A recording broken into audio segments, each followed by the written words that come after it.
joining this video today. We're excited to start this season. I know you guys are anticipating it as well. First, what I'm going to start off with is some of the things that we saw from yesterday. So yesterday was our play day, and there were some equipment and uniform issues that we were looking at.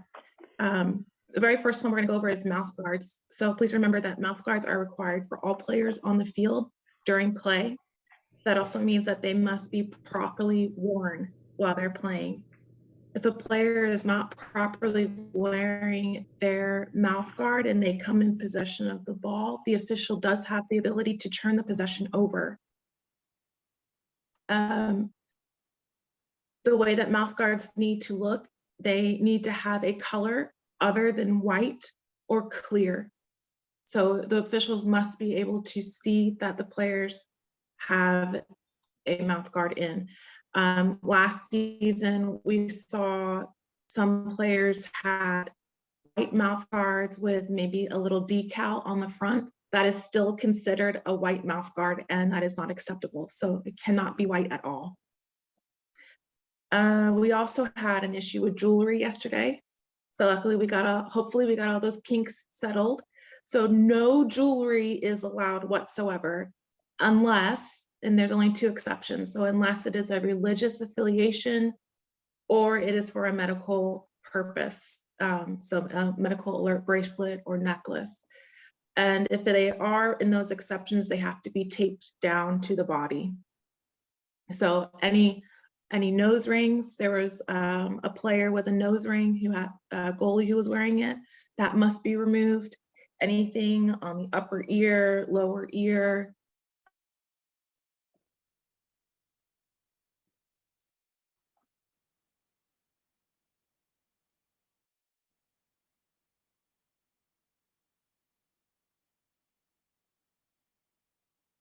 Sorry, I think my phone went out.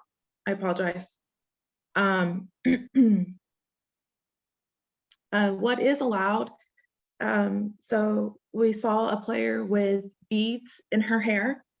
Those are allowed, as those are considered sort of an ethnic aspect of play, and we will not require a player to remove beads or barrettes from their hair as long as they do not pose a safety issue.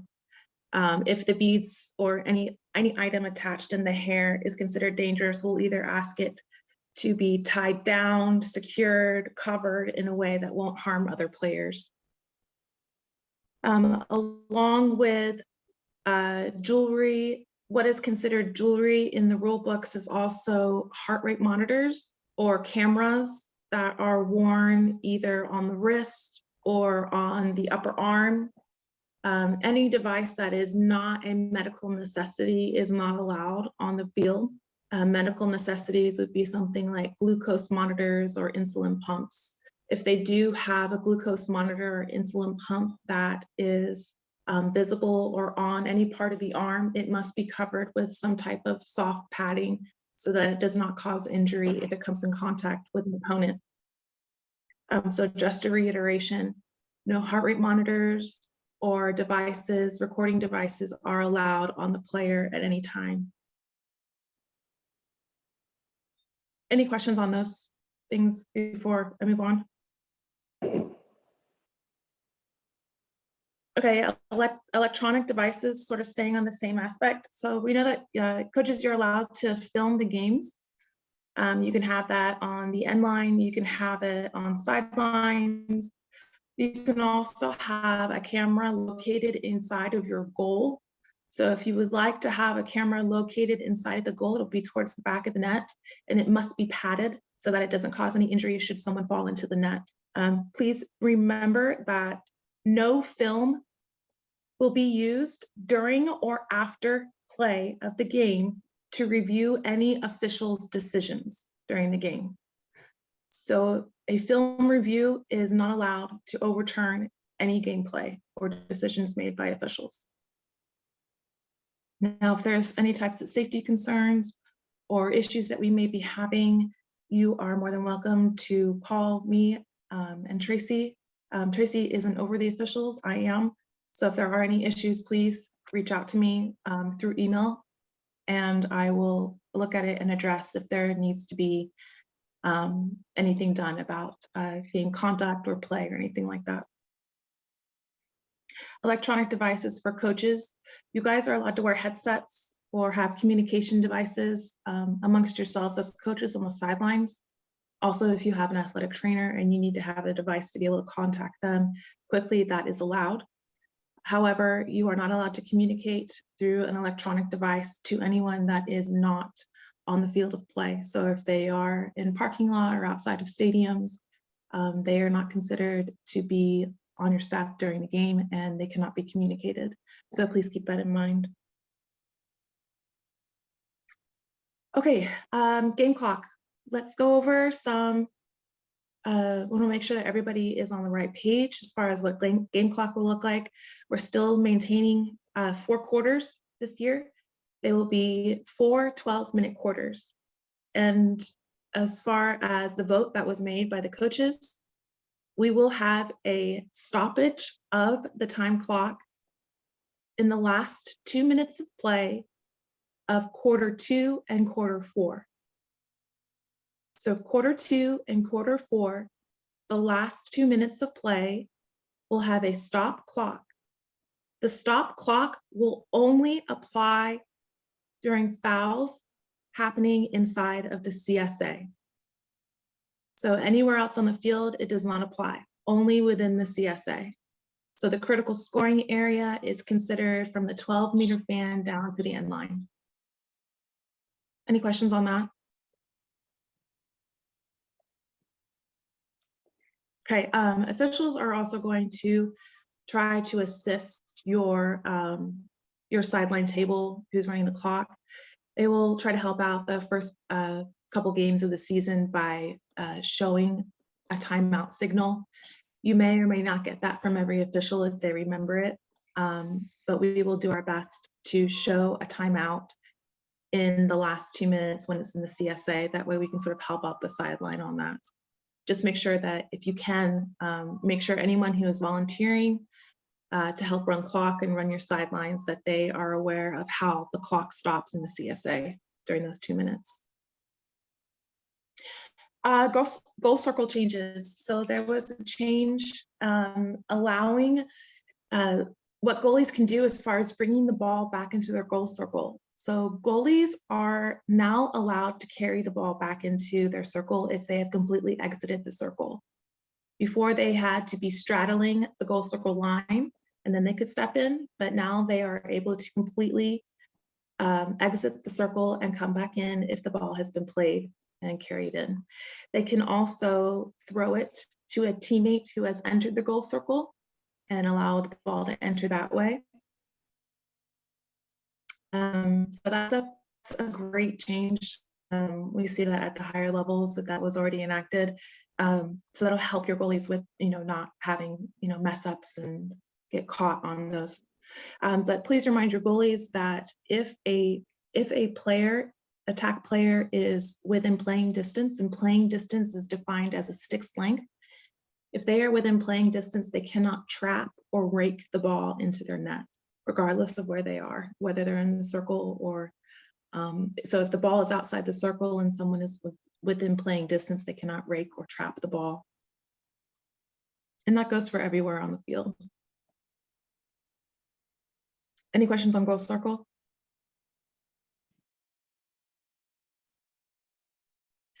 Okay, shot on goal. This came up yesterday. If there's a shot on goal and the ball goes out over the end line or the sideline, the rule is that whichever player is closest to the ball will get possession of the ball. So that is not who got to the sideline first or the end line first. It's whoever is positioned closest to the ball. So if we have a blue player who is out, so the ball goes out directly behind the net, and blue player is closest to the sideline and reaches the end line first, but red player is closer to the goal, or the goalie is closest to the ball in her circle, that player will get the ball, whoever is closest. If the ball goes out over end line and goalie in her circle is considered to be closest to the ball, she may leave her circle and get the ball outside of the field of play and bring it on the field to play, or she can have a teammate go get the ball and carry it on the field to start play. But she does not go directly into her circle. She can't ask to go into her circle before play starts. As soon as she brings the ball onto the field, play starts. I have a question about that one. Yeah. Yeah, so I saw it played two ways this summer. And so I just want to get a clarification because I've seen it two ways. So one was goalie chases ball after shot. Referee says goalie ball. I've seen it, the two ways I've seen it is one, the goalie was forced to bring in the ball from the end line. So then she actually lost the ball because an attacker rode her. The second way the referee played it was that goalie won the ball or chased the ball. So it was the team's ball. However, a defender was allowed to actually bring the ball in from the end line, allowing the goalie go back in the cage so that there was no risk. What is the interpretation there? The correct scenario and the correct application of the rule is the second scenario. So it's considered goalie ball or team ball. The goalie is allowed to go back into her goal circle and a defender can pick up the ball and carry it in. So it does not have to be, it is not required or mandated that it is the goalie who carries it in. She does not have to do that. Okay, thank you for the clarification. Appreciate it. So, and just so that we're absolutely clear, I don't want anybody to be mistaken on this. Shot on goal includes end line, but it also includes sideline. So if it's shot on goal and it goes off the sideline, out of the sideline, then it is still, the parameters still fit. Even if the ball bounces off of somebody, so if on its way out, if it hits somebody, or it's a failed attempt at catching the ball and it still goes out of bounds, it is still considered a shot on goal. The parameters are still there, and whoever is closest will get the ball, regardless of who touched it last. Okay, advantage. I want to make sure that everybody is clear on how officials hold for advantage. So advantage can be held, so it's considered a slow whistle anywhere on the field. You're especially going to see this happening middle of the field if it's a minor foul. We don't want to take away momentum of the teams. So if we see a foul happen, but the player is very skilled, she can get around it. She does it, it's not causing her to lose possession. We are going to hold an advantage in the middle of the field by raising our arm in the direction that the ball is traveling. So if the attack is moving this way and she maintains possession, but she was fouled, we're going to hold our arm up. So anytime that you see an official holding their arm up in the air in a direction, that is the official holding for advantage. Inside of the CSA, you will see officials raising their flag. So if you see an official raising their flag, that means that they saw a foul that would go for a free position, but the attack has the potential for scoring opportunity. They will raise their flag and allow the attack the advantage to take their shot. If there is no clear advantage, then the official will blow the whistle and they will set up the free position. This includes, so if there's a cross check across the body, check to the head, through the sphere, a slash, anything like that, if the player has the ability to take a shot and makes a shot, then they will hold for that advantage. Now, if the foul causes the shot to not go into the goal, so if it clearly affects the player's ability to take that shot, we will call the penalty and allow the attack to set up on the 8 meter. I have You'll a quick, go ahead. I have a question. So, is this going, do you have more of an emphasis this year with playing it like that, where you hold the advantage like that than previous years? Is this a new emphasis for year- you guys to like trying to do that more? Because I think it's a wonderful idea. I would, not just an idea, I know it's in the rule book, and I've always wondered why, it seemed like there were times that it should have been advantage, like to hold for the advantage, and it wasn't. So I didn't know if there was anything that it wouldn't be held for the advantage. It's not necessarily an emphasis. It's just that our officials their skill sets are getting better. Okay. And so you're going to see officials having a better ability to anticipate play. So this year we have a lot of returning officials on the varsity level and even on the JV level who are better able to read the play and understand what's happening within the CSA. So you're going to see more of an advancement in their skill sets with being able to hold play, seeing the fouls correctly, seeing the shooting space correctly. Wonderful. I did notice that once yesterday. I noticed that they did hold the advantage like that, and I was like really encouraged. So because we particularly, I feel like we make the shot and then we don't get the, and then that doesn't count, and then we wind up missing the 8, which we shouldn't miss, but you know what I'm saying. So that's wonderful. I would love that. Yeah, good. Thank you. It's very encouraging that we have had so many officials returning this year and in the last 2 years. So we started out 2 years ago basically with all new officials, and even last year they were pretty green. So this year you are seeing officials come back in, and they have worked really hard this summer and this fall.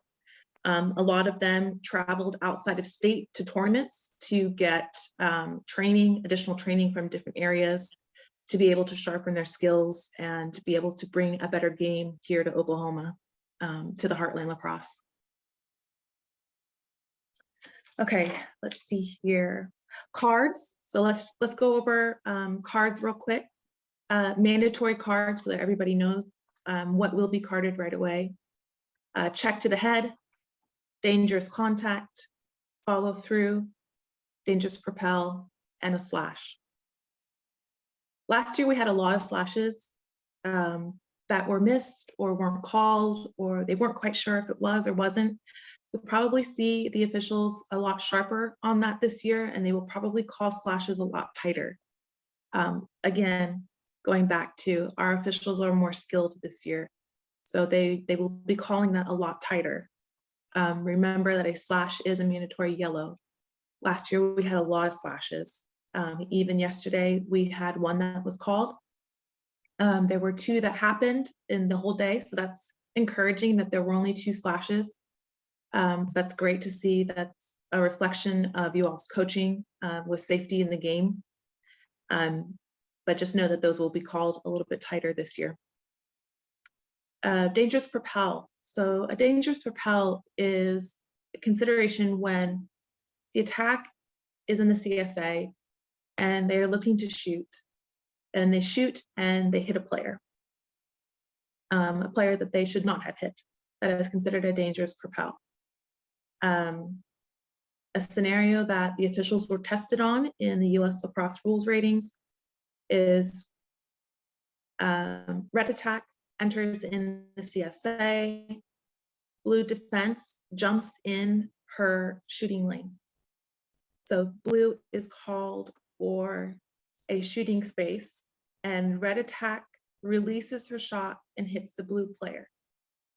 The way that we are supposed to administer the rules in this scenario, the red attack will be carded for the dangerous propel.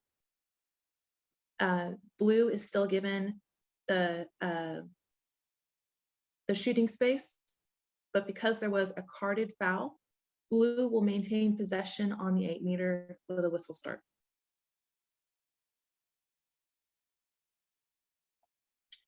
If a player receives a card and they are serving their time on the sideline, so they have to be in the penalty box or the penalty area. If their time is up and it ends up during a draw scenario, the player may not re-enter the field until possession has been called.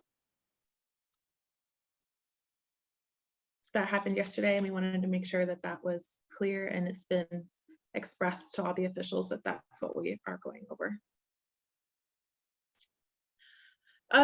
Injury.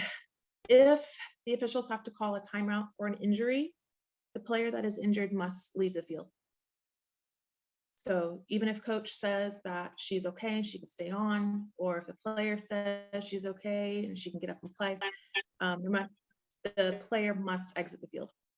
She can be subbed back in, but she has to leave the field.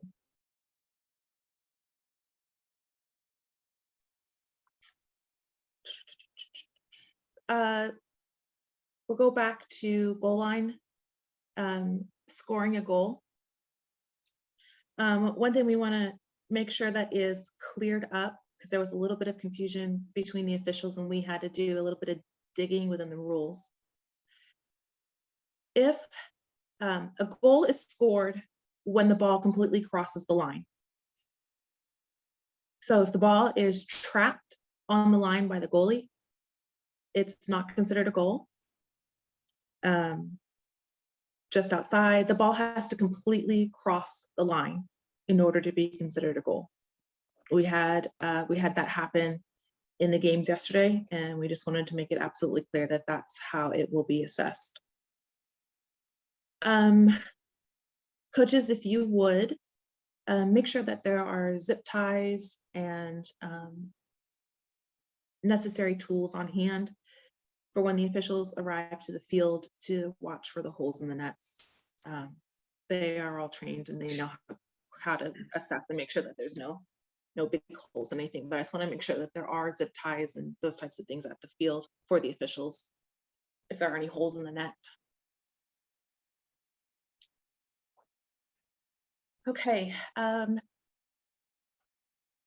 Any questions so far on anything that we've gone over, or any comments or concerns?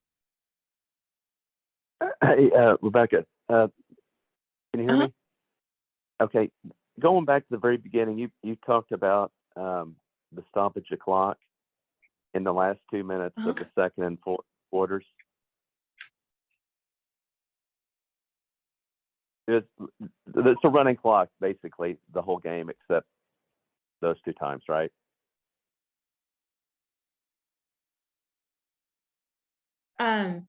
Well, I'm sorry, I don't quite understand the question. Okay, all right. So for instance, there's a stoppage of clock. Is there a stoppage of clock after a goal, every goal?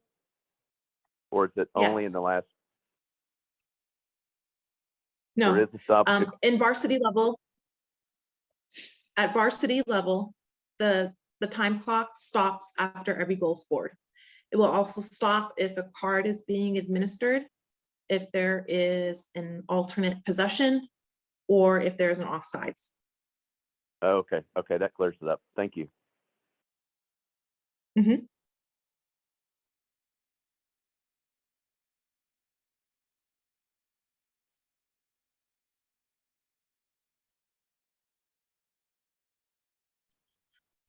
Going back to cards, and there is a heightened, there's a heightened expectation of coaches, players, and spectators on the sidelines to uphold and maintain respect for one another and the officials on the field at all times.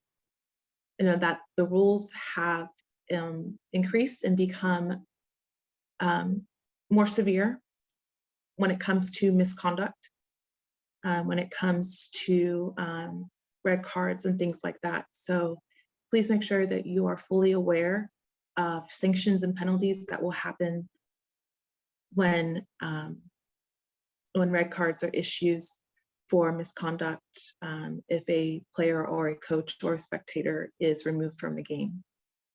Officials will not communicate with any spectators that they are having an issue with on the sidelines, whether that's profanity, jeering,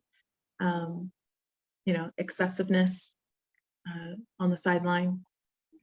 They will ask for the coaches to get a field administrator, and the field administrator will deal with that parent directly. If a player is red carded, then they are removed from the game. The team will also play down for the rest of the game, and a free position will be awarded to the opposing team. So on the 8-meter, they will be allowed to take a shot.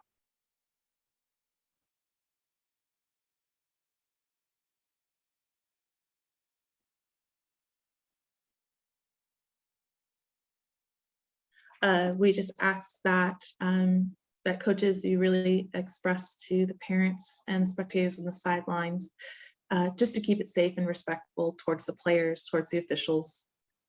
Sometimes we have a fan base from boys lacrosse teams or other things, and they can get a little rowdy, and we will, as officials on the field, ask them to bring it down a little bit, but just please express that. Coaches, this is your reminder, only the head coach may address the officials at any time during the game. Only the head coach. Assistant coaches are not allowed to have communication with the officials. Only head coach may ask questions. And please be advised that if you have a question for the official, we will gather the opponent coach and have a meeting at the 50 for you to ask that question. We want to have the opportunity for the other coach to be present while you are asking the question for a rule clarification or a concern that you may have. Please grant it, this is not an opportunity to speak across lines to one another. It's simply question to the officials. We will answer it as succinctly as possible and move on from there. Are we good on all of that? Is that pretty clear? Okay. All right. So a couple of little things. So we've had a lot of deep pockets on sticks. We had a couple yesterday. So make sure that the girls know that their sticks have to be the right depth, which means that the ball must be visible above the top, at the top of the stick, the edging. Okay, so if it's too deep, then obviously we'll have them tighten it back up. Coaches, you can request a stick check during the game, during timeouts, after goals. You may not request a stick check during an injury. Okay, so if there is an injury on the field, you may not request a stick check. But after goals, during timeouts, you can ask for that. If during a game, the officials discover that a stick is illegal, the stick will be placed at the scorekeeper's table and it will remain there. This is a question I wanted to ask you as coaches. So the rule book states that the stick will remain there for the duration of the half. However, in our league, we play quarters. I am okay with the stick being rechecked after the end of the quarter, if everyone agrees to that. I think that's fine. Is there any opposition to the stick being checked at quarter? Okay, so that's what we will do. So if we find that a stick is illegal, we will place the stick at the scorer's table, and in between quarters, we will recheck the stick. If it's legal again, then it can go back into play. Please remember, if you or a staff member is going over and repairing the stick must stay in that area. You cannot bring it back to your team bench. It has to stay at the at the table and have it repaired there. We have a couple of players who like to, yeah, go ahead. Does the clock remain stopped during that when the officials are checking the stick after the goal, and when your guys are checking the stick, it remains stopped? Yes, yes, the clock is stopped if we are having to check the stick. Thank you. Yep. We have some players that like to switch their sticks out. So if we have a player that draws with a specific stick and then she switches it out for the game, please remember that's allowed, but it needs to be done in the substitution box. Okay, so she can go over to the sideline to switch out her stick, but she can't go directly over to her bench. She has to switch the sticks out between substitution boxes.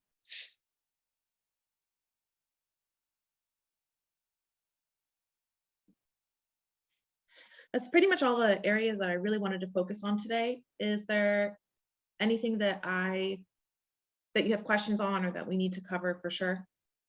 Hey, Rebecca, I have a question. This is Pat from Jinx. Yeah. Yeah. A lot of times we see, like maybe in the midfield on a transition or something, somebody playing really, really good defense. They're on a hip and they've actually shut that player down. So they're together and stick is positioned properly. And the player with the ball will kind of roll or try to go under the stick, and it will result in a sphere penalty violation. How do you guys look at that, I guess? And it's a hard, I know it's a super, super hard call to make, but if the player, if the defender has good position and the attacker rolls into the stick without that defender moving the stick, is it still a sphere? And I want safety too. I really do. I'm just curious. I agree with you. That's a difficult one to call, especially for newer refs. Yeah. So a more advanced ref is going to see the fact that the attack initiated the dangerous contact, and so that the attack will actually be called for a push or anything like that. So okay. It's a difficult one to see. You are correct in that scenario that it's not the defense's fault, as long as she is in a correct position, that her stick is in a correct position, and she is not initiating a dangerous or rough play. Sure. Thank you very much. I just want to be clear real quick. So if the attack is ducking down to get lower and moving their head down low, and then that initiates the call, then it's going to be on the offense, not on the defense, correct? Correct. If the official is able to see that that's what's happening. Because that would be considered, in the rule book, that would be considered a forcing through. So, and the signal that you'll see on the field, the officials will give for forcing through is their hand up, and they'll hold their wrist and they'll push it forward. So well, this I'm is just talking about, I'm just literally talking about the situation.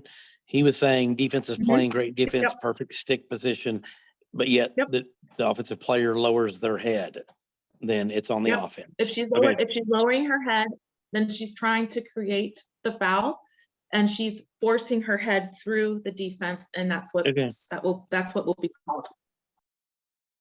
Also, too, we see forcing through happen a lot.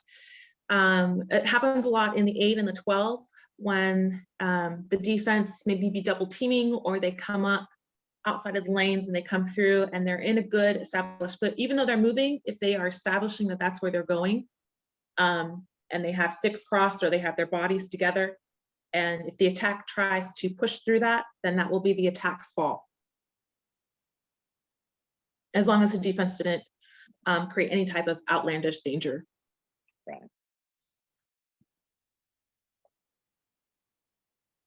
Yeah, I had a quick question on the stick checks. Is there a limited number of stick checks that a coach can call for each game, or is it just however many at their prerogative? There's not a limited number, but be advised, if you ask for a stick check and the stick turns out to be legal, you lose your timeout. Thank you. So make sure that if you're asking for a stick check, that you're positive that that stick is illegal, because it will result in a loss of a timeout. And I have a quick question just about the contact, because the contact defensively, if we're contact at the hip, not with our stick, with the back side of our hand, we're in contact and our stick doesn't enter sphere and our elbows don't straighten, we're just playing good defense, right? We shouldn't be getting anything as long as our arms are not extended. We're able to be in contact with the offensive player at their hip.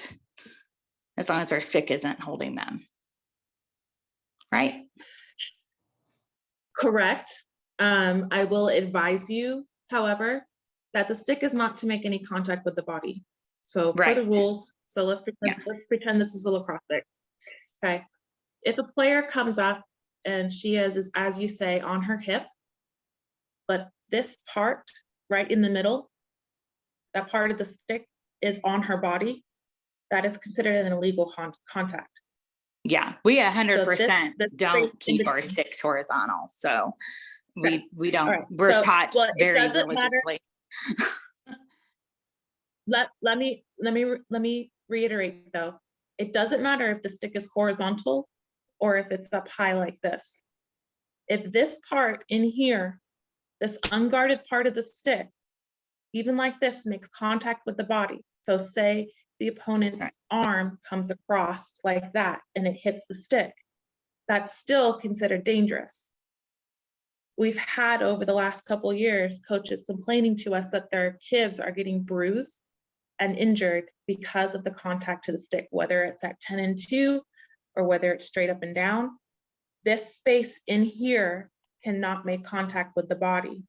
Now, the way to correct that and to make sure that your defense isn't getting called for that danger is to have them bring their hands together. And then this part right here, where their hands are connected, can make contact with the body like this. So 10 and 2, that contact right there, this contact here, horizontal, that's where it gets into the sticky part. Okay, so yeah, I always have taught them the way that US Lacrosse teaches us to teach it, and that is with the bottom hand at the butt of the stick, and you're using the back side. Maybe I should put on my video for a second. Okay, so I think I know what you're talking using about. the back side, and your hand is right here. Yeah, you had some, but you're using the back side of your hand, not the stick. And Like so this is here. Can you see me? Are you able to see? Yeah, at the butt. Yeah, exactly. Yeah. Right there, Rebecca. Yes. Yeah, right here. Fine. Okay. What we have noticed, so one area that, a point of emphasis that I taught the officials this year specifically, is we were really looking at players who are holding their stick like this. So one hand at the butt of the stick right here. And then they are taking their hand and they are angling their stick. See if I can get the right angle. So they're angling their stick like this. Uh-huh. And they're jabbing the player in the hip. That is illegal and that is considered dangerous. The officials have been instructed to call a danger on that. Right. Okay, because that, if you've ever been jabbed like that in the hip with the heel of the hand right there, that hurts. It hurts really bad. So, and we made all the officials feel that so they know exactly what that feels like. So if a player, if the defensive player is guarding and she comes out and she extends, her arm is extended and she's hitting you with the butt of the stick, she will be called. Right, which that is that elbow extended. So also, but this is the way that we're taught, is to maintain your elbow space, and at the back of your hand, that's the way that US Lacrosse taught me to teach it. And so they'll be just fine. Okay, so maybe sometimes this is ending up coming out like this, maybe. Yeah, they're coming out. Yeah, okay. Because I hate to reteach them all to move that up to the middle, because I've never taught them that. So, okay, all right, thank you. But just do be aware though, that if they do make the contact on the extension with that middle part of the stick on the body, they will be called for it. Yeah, absolutely. Okay. We get that call. I mean, my girls are bruised 24/7, so I get all that. So yeah, I know. Okay, thank you. Yep. One area that needs to be sort of cleared up a little bit, just so everybody is fresh on this. So blocking calls. So setting a screen or setting a pick, it is allowed. It can be moving. So A player does not have to be stationary to set a screen or set a pick. What the rules state is that the opponent must be able to see and evade. So there must be time, space, and visual for the player to not hit the defense. Okay, so if they're coming in a blind spot, then it will be considered blocking. If it happens too quickly, it will be considered blocking. If it's out of their visual field, it will be considered blocking. So make sure that when you are setting your picks, that the player that you are trying to set the pick on has the time, the space, and the opportunity to change her direction and not create contact. But again, she does not have to be stationary to set a pick.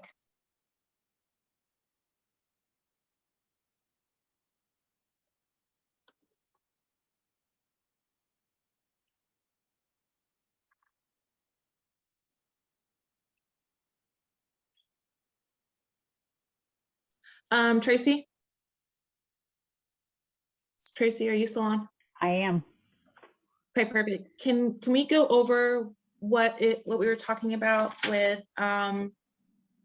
if we have to do a forfeit? Yes.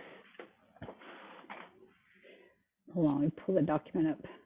Okay, so one of the challenges we had last year is that we would have teams that would arrive at a location to play, or they would notify the team that they were expected to play, that they needed to play 77, or that they wanted a running clock. So what we want to do this year is, if you, as a varsity team, show up at a location, or prior to showing up at a location, don't have enough players to play by true varsity rules with the full clock, full number of players, you can forfeit the game and go ahead and play for fun, but the game will be recorded as an official forfeit in Horizon and be entered as a 10-0 loss. This includes seeding games or games prior to seeding. And that's to prevent or to keep the playing field level. So does anybody have any questions about that? And I've updated the Heartland rules, the varsity rules, with that information. So it's posted on the website now.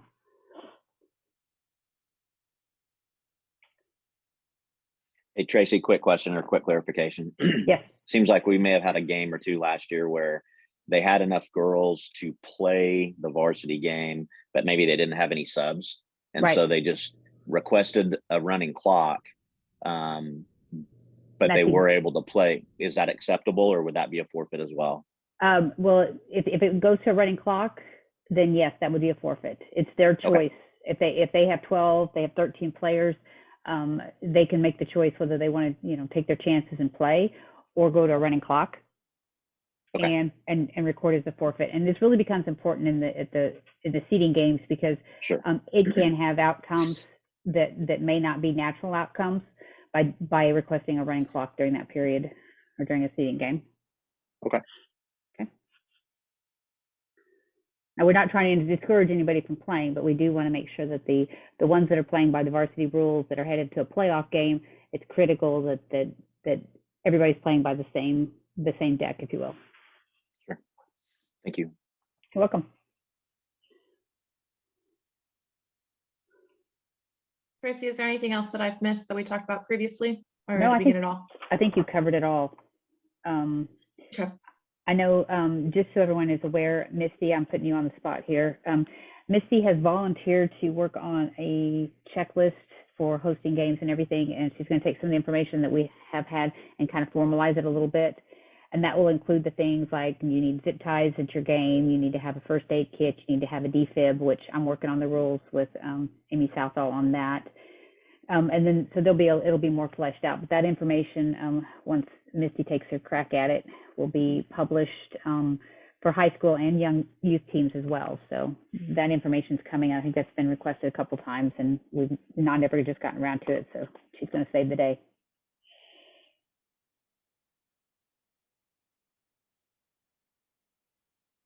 All right, anything else? Anybody have any concerns, questions, comments?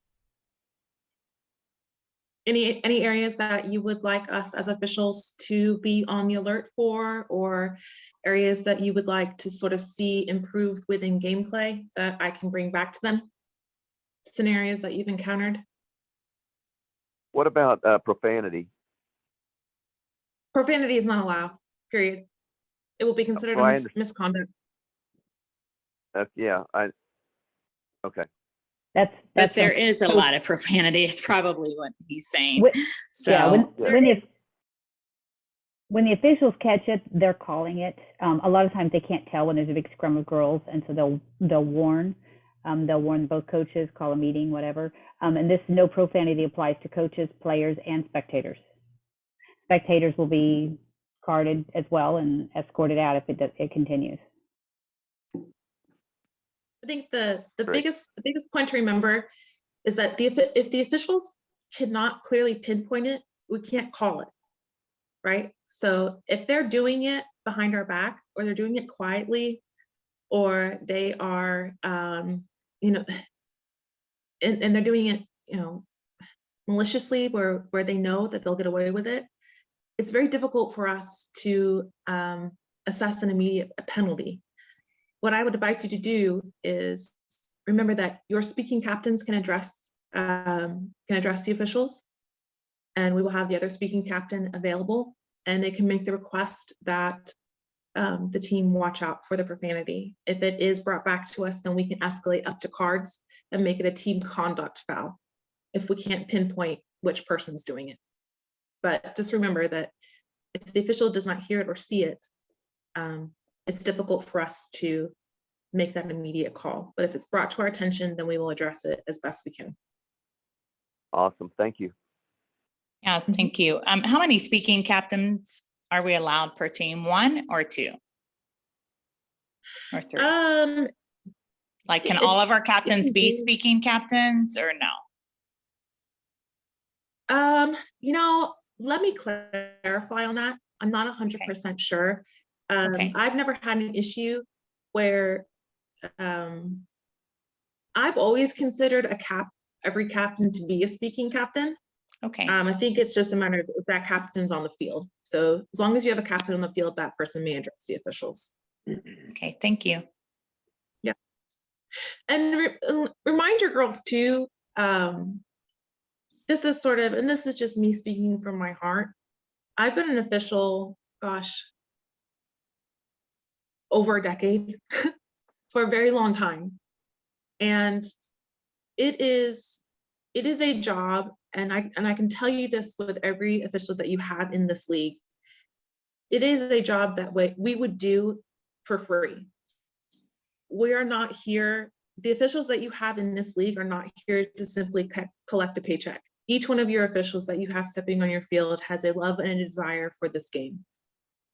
We love what we do. We're passionate about what we do. We study hard. We train hard in season, out of season. If you could see the phone calls that I get, the text messages, the drive to improve, to be better on the field, you would truly understand where our hearts are for this game. Not just the game, but for each of your players. A lot of us have watched your players grow up longer than you have. We've watched them since the kindergarten level, and we get to see them go on, to collegiate and beyond. So our investment in this game is huge. And, there have been plenty of times where, I've gone on the field and I've done it for free. Everyone who showed up yesterday wasn't getting paid. That it was their desire to improve and make the sport better for your players and for the Heartland League. So take that into consideration and know that we are here for your girls. We are here for your teams. We are here for the sport. And communication, as long as it is open and respectful, we will always answer your questions. Always. We will always answer your questions. As long as you approach us in a respectable manner, as long as you are willing to have good dialogue, and we all have a respect for each one another in the game, then we're good. Should you ever run into a situation where you feel that was not reciprocated, whereas you tried to approach it respectfully, but it was not returned, please let me know. and we'll make sure that the training is more in depth for that. And then vice versa. I will make sure that US coaches are aware if we're having any issues with players, sidelines, assistants, so on and so forth. Okay. All right, if there's nothing else, I think that we can end this meeting. Thank you, everyone, for joining. If you have any concerns or questions, just let one of us know, okay? Thank you. Thank you. Yes, thank you for doing this.